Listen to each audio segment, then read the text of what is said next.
All right, guys. Tonight we're looking at the Whiskey 2 PC13. This is you may know them better as WTF Idea, or you may not be familiar with them at all, which is fine too. They they do a lot of stuff kind of behind the scenes. They move a lot of materials around. They help out a lot of the small guys in the industry, as well as having an extensive array of products that they offer. I've been aware of WTF for years now, but I've never actually had any of their products on hand. And that's entirely my fault because about a year, maybe even a year and a half ago now, he reached out to me and offered to send me anything I wanted. But at the time, I still didn't have enough viewers. That was still, it was weird to me. It was like one of the first offers I got from an established company to send me stuff. And I kind of froze up and I never asked for anything. But then when I was running the 12 days of alternatives to AC1, reached out to me again and kind of asked me my plate carrier size and my address, and then this showed up. So here it is. It's a $99 plate carrier, which is completely adequate for $99. And it comes with Cummerbund, comes with plate bags, side release buckles, and then you kind of have the option as you go through the checkout process to piecemeal some other stuff. So he sent me a set of their shoulder pads and one of his danglers. So I looked up the pricing for that. If you do it all together, it's like $189. I think the dangler adds $30, and then the shoulder pads add $60, I think is how it worked out. All right, so if you don't need these and you don't need the dangler, that's fine. You have a $100 plate carrier. All right. What kind of cummerbund does it come with? A pretty standard 3-cell elastic cummerbund, all sized for M4 mags, with Velcro front and back, kind of the industry standard layout. Nice pull tabs there. If you've ever dealt with a Velcro cummerbund without pull tabs of any kind, it can be a little bit of a chore. So it's a nice little feature to include. There's no top retention on these, which you guys know is kind of a pet peeve of mine. But a lot of people don't seem to mind because that's kind of the industry standard, right? It's got webbing bottoms on the cells. I don't think there's too many people that use elastic on the bottoms, but if you do, it can wear through a little bit easier than the webbing. If anybody's selling completely closed cells, I'd be a little hesitant to that. You need a little bit more depth. 3-inch cummerbund with closed bottom cells can kind of push your mags up a little bit too high. In my experience, not necessarily anything wrong with it. Right. Front plate bag has a large Velcro field up top. Your side release buckles for placard mounting, and then a full Velcro field on the front.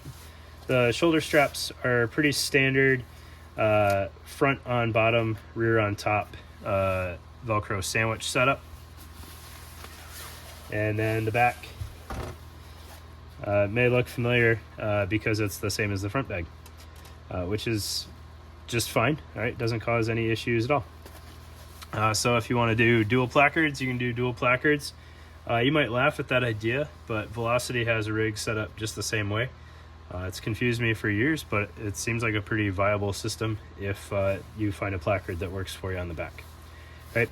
I left the back plate bag empty because if I don't show these things, the T-Rex boys are going to come after me because I called them out on it. So let's look at the plate pockets on our $99 Whiskey 2 plate bag. All right, so I pointed out on the AC1 that cut in the corner of the plate bag.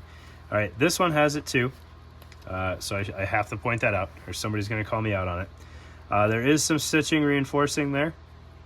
However, when I put this thing together, it's not sitting there screaming at me quite the same way as the T-Rex one was. It just seems like the dimensions are figured out a little bit better. I can't say much more than that, or I'm really defending my stance there. Right?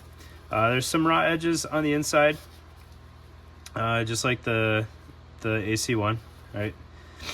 What I will say though is these plate pocket flaps are super generous. You can see they come all the way up to the top of the Velcro there. So I put medium East Sappies and backers in there, and I had absolutely no problem closing this thing over those plates. It was super easy, and I'm always a fan of more Velcro continuity going up into the plate bag versus across the bottom. Now, if it went all the way across the bottom, I wouldn't complain about that at all. But I like more height on the Velcro versus more width. It just feels more secure to me because you've got more stuff sandwiched between the plate bag and the plates, and it feels like it's not going to give out near as easy as if you have like 1.5 inches of Velcro contact all the way across the bottom. Right. It is also a tube style design, just like the AC1, which you guys know I'm not the biggest fan of. Again, it works, and you won't have serious issues on either of those things with the way that's built, right? But I do like they've got a nice stretch panel there that's not hiding a seam, right? Like the seam is just there. The stretch panel was built in there because that's how they wanted it. And you've got your two seams there, not a seam in the middle hidden by spacer mesh, right? It's also a $99 plate carrier. It was built from the ground up to be a budget plate carrier.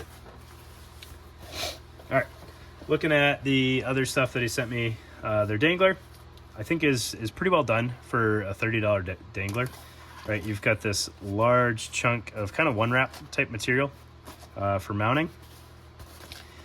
Big Velcro field on the front, some toggle or some webbing loops here that you can tie stuff off to. You could probably do some shot cord arts and crafts and mount something there. Grommet in the bottom. These really nice rubberized pull tabs, so you have a good surface to grab onto. That kind of has some life to it and sticks out for you without being noisy or a snag hazard, right? You can't snag anything on there because there's no loop. And then inside has loop front and back, and it's pink, so you have nice high visibility in there. You can see where everything is.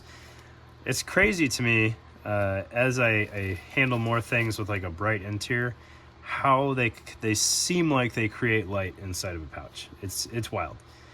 So that's nice feature to have. Plus, nobody's going to see into your Dangler, right? It's not going to give away your position. The shoulder straps are very comfy. A little bit kind of rudimentary or bulky in their design, right? They have a hook on top to marry to the shoulder straps. Bottom is just tweed material with some really nice padding in there at the cost of some bulk, right? So people that are a fan of the HSGI shoulder pads will love these things. They're very comfy, a little bulky. They mount again with the hook and then just wrap around the shoulder strap. And then you've got some comms or hydration routing off to the side there with Velcro tabs. So not a whole lot to write home about. Absolutely functional pads that are put out by the same company, so one-stop shop, right? I think the plate carrier for $99 is really the part to write home about. It's $99, right? Like if you absolutely have to get a stopgap plate carrier, you really can't go wrong with it. It's going to last at least as long as the plates that you're also buying on budget.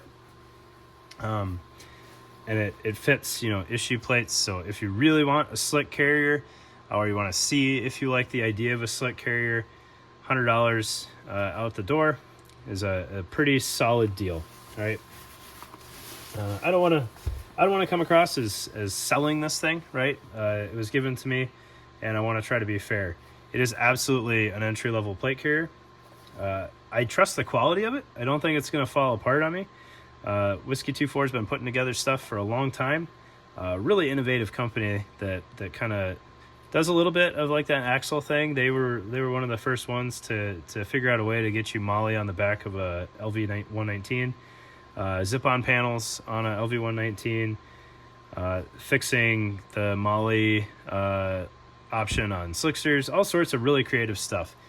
If you've never been to their website, please check it out. Look around a little bit, get lost. That's kind of why I hadn't bought anything, as I got lost on the website. They do some paintball stuff, some all sorts of interesting products that can make it a little bit confusing, but good quality stuff, and they help out the industry kind of in the background. So thanks, guys.